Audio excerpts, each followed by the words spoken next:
आज तक रेडियो सुनता है सारा जहां। ज्ञान ध्यान।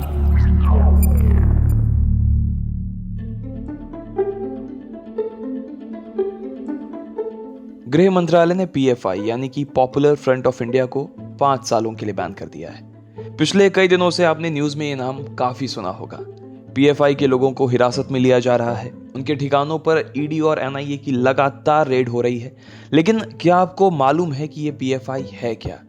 मैं अगर अपना एक्सपीरियंस बताऊं तो 2013 की बात है। इसी तरह मैं भी टीवी पर न्यूज देख रहा था। पता चला कि केरल सरकार ने एक संगठन जिसका नाम पॉपुलर फ्रंट ऑफ इंडिया है, उसके परेड पर लगा दी है रोक, जो कि स्वतंत्रता दिवस पर वो अमूमन करता रहता है। कारण ये बताया गया कि संगठन का जो यूनिफॉर्म है उस पर पुलिस की तरह ही सितारे लगे हैं, इसलिए इसके परेड पर रोक लगा दी गई है।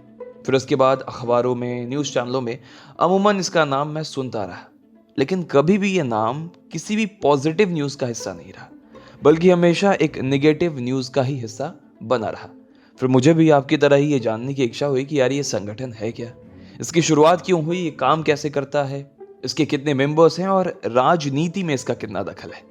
तो इन्हीं सवालों के जवाब के साथ आज मैं हाजिर हूं।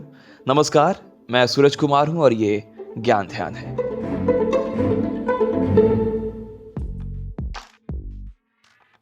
पीएफआई पर बात करें उससे पहले हम बात करते हैं एनडीएफ की, यानी कि नेशनल डेवलपमेंट फ्रंट, जो कि पीएफआई का मदर ऑर्गेनाइजेशन है।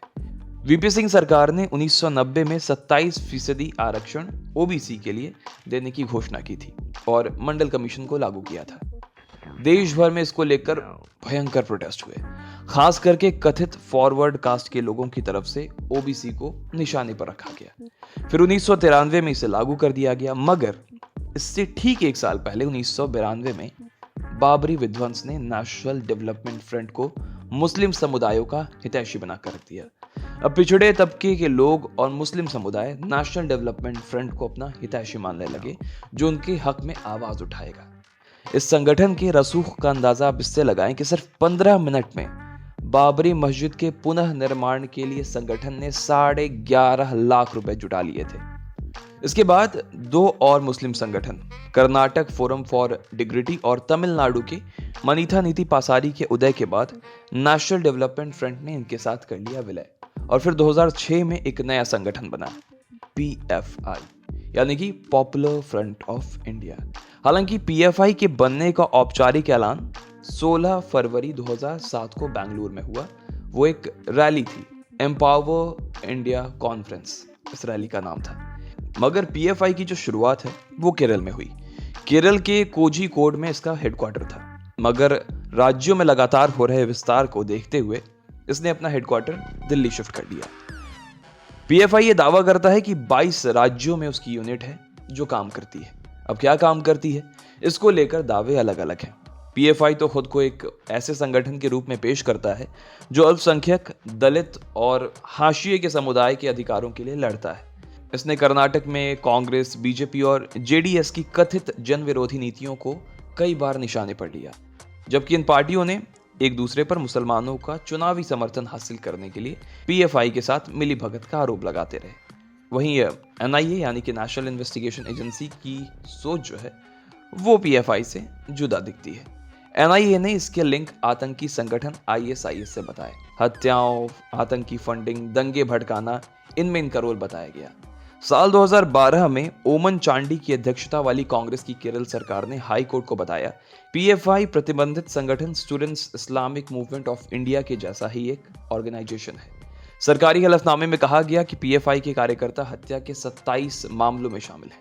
दावा यह भी किया गया कि केरल में पीएफआई के ज्यादातर member student Islamic movement of India के ही सदस्य हैं, जो कि एक बैन संगठन है। फिर 2014 में केरल सरकार ने एक और हलफनामा हाईकोर्ट में पेश किया।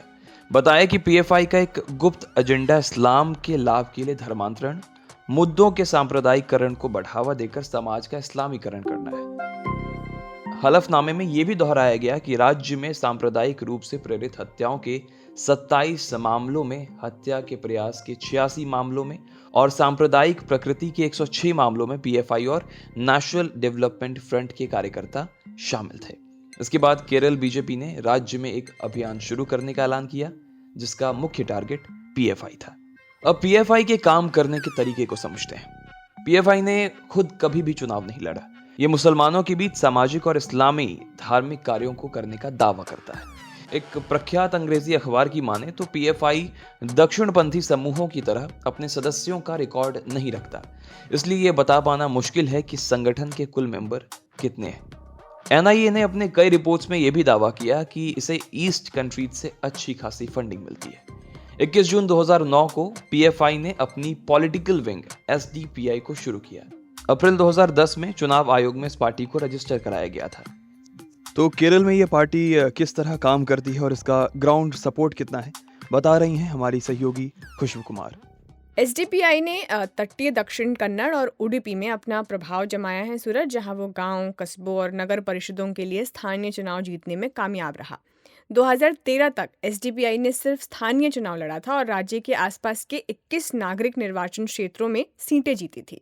2018 तक उसने स्थानीय निकाय की 121 सीटें जीती थी और 2021 में सूरज इसने उडुपी जिले में 3 स्थानीय परिषदों पर कब्जा कर लिया। 2013 के बाद से एसडीपीआई ने कर्नाटक विधानसभा और संसद के चुनावों में उम्मीदवारों को मैदान में उतारा। इसके सबसे विश्वसनीय प्रदर्शन 2013 के राज्य चुनावों में आया, जब ये नरसिम्हा राजा सीट पर दूसरे स्थान पर रहा, जो मैसूर लोकसभा क्षेत्र का हिस्सा है। 2016 के विधानसभा चुनाव में एसडीपीआई ने कई सीटों पर चुनाव लड़ा था, लेकिन राज्य में उसे 1% से भी कम वोट मिले थे। 2018 में एसडीपीआई नरसिम्हा राजा में कांग्रेस और बीजेपी के बाद तीसरे स्थान पर रही, जिसने 20% से ज़्यादा वोट हासिल किए।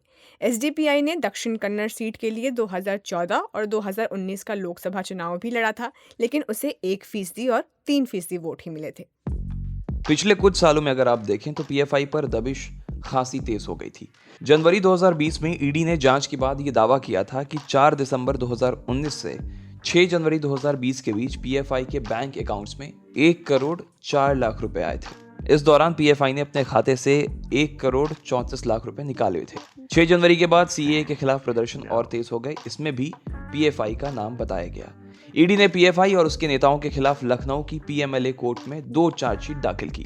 पिछले साल फरवरी में पहली चार्जशीट में ईडी ने यह दावा किया कि पीएफआई और उसकी student wing campus front of India Hathras gang rape case के बाद सांप्रदायिक दंगे भड़काने की साजिश रच रहे हैं। इसी साल दूसरे चार्जशीट में ईडी ने यह दावा किया कि संयुक्त अरब अमीरात में स्थित एक होटल है जो कि पीएफआई के लिए मनी लॉन्ड्रिंग के रूप में काम करता है। और फिर जैसा कि हमने देखा कि पिछले कुछ हफ्तों में पीएफआई के कई कार्यकर्ताओं को हिरासत में लिया गया, उनसे पूछताछ की गई और लगातार पड़ रहे छापे और टेरर फंडिंग की जांच को देखते हुए गृह मंत्रालय ने इस पर 5 साल का बैन लगा दिया। साथ ही इसके कई संगठन भी हैं जिस पर बैन लगाया गया है। तो ये था हमारा आज का ज्ञान ध्यान। उम्मीद है आपको पसंद आया होगा। कोई सुझाव हो, शिकायत हो तो लिख भेजिए। पता है radio@aajtak.com। इस ज्ञान ध्यान के लिए साउंड मिक्सिंग की है अमृत रेड्डी ने। किसी और पॉडकास्ट में आपसे मुलाकात होगी, तब तक इजाजत दीजिए। शुक्रिया।